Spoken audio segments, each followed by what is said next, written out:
өсімдіктер жердің жасыл жамылғысы.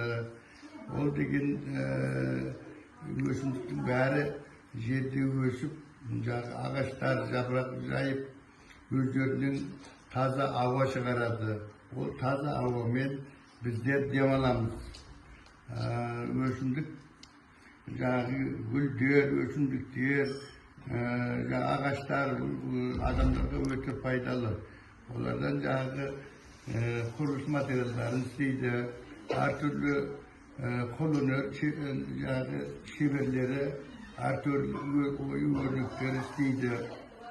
Сол сияқты қазақта сөз бар, ағаш ексең тал ек деген дана сөз бар. Сол үшін атам қазақ әрқашан жерді көгертуге, жердің халыққа пайдасы тисін деп ағаш еккен. Көбіне біздің қазақта жеміс ағаштарын көп еккен.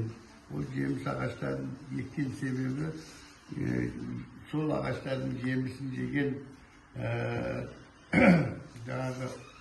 адамдар сол еккен адамға рахметін айтып, өздерінің ырзалықтарын білдіреді. Сол сияқты Наурыз келді, біздің жаңа жылымыз келді. Жер ана оянған уақыт қазір бар. Өсімдіктердің барлықтары өзінің тамырын жайып, гүлдеп өседі. Сол сияқты адам баласы да өзінің тамырын жайып, өсіп, өну керек.